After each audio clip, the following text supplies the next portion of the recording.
ഈ ഒരാളുടെ അല്ലെങ്കിൽ ഈ ഒരു ക്ലയൻറ്റിന് ഉണ്ടാവണതിൻ്റെ പ്രശ്നം ലൈക്ക് ഈ ഒരു ഫാമിലി ആയിരുന്നു, അല്ലെങ്കിൽ ഇവിടെ കൂടെ നിൽക്കുന്ന ഒരാളാണ്, അല്ലെങ്കിൽ ഇവരുടെ സൈഡിൽ നിന്ന് നമുക്ക് കുറേ പഠിക്കേണ്ടിയിരിക്കുന്നു എന്നുള്ളത് തോന്നിയിട്ടുണ്ട്. ഇപ്പം ഞാൻ ഉദ്ദേശിച്ച കോണ്ടെക്സ്റ്റ് എന്ന് വെച്ച് കഴിഞ്ഞാൽ, ഇപ്പം നമ്മൾ സൈക്കോളജിക്കലി അല്ലെങ്കിൽ ഡിസോർഡേഴ്സ് വരുമ്പോഴത്തേക്കും അതിനെ ഹാൻഡിൽ ചെയ്യുന്നത് എസ്പെഷ്യലി കൂടെ നിൽക്കുന്ന ആൾക്കാർക്കാണ് ഭയങ്കര ബുദ്ധിമുട്ടുണ്ടാവുന്നത്.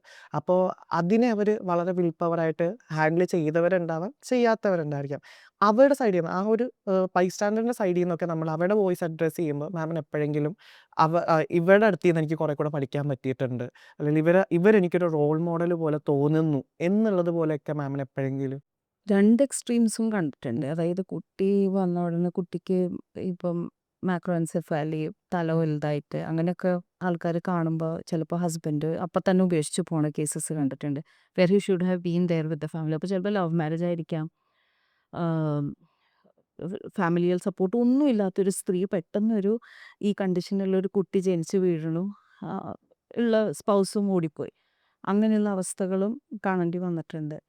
At the same time, I have seen people who have had very toxic husbands, alcoholic ആയിരിക്കാം, ഭയങ്കര എക്സ്ട്രീം വയലൻസ് ഉണ്ടാവാം, but still the wife is there with him. അപ്പം ഞാൻ പലപ്പോഴും even in my family I have heard that സ്ത്രീ ഒന്നിച്ച് നിൽക്കണം ഭർത്താവിൻ്റെ whatever the husband is going through.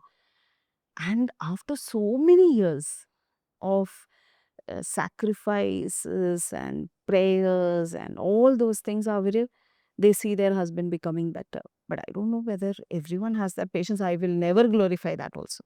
Too much of uh, enduring. അത് may be it's up to each one. But അങ്ങനെയൊക്കെ ഞാൻ കണ്ടിട്ടുണ്ട്. But in some cases I see them supporting and training people back, especially special needs കുട്ടികളെ ഓരോ കാര്യങ്ങൾ പഠിപ്പിച്ച് മുന്നോട്ട് കൊണ്ടുപോകണ ഒരു വലിയ ഗ്രൂപ്പ് ഓഫ് മദേഴ്സ് ഉണ്ട്.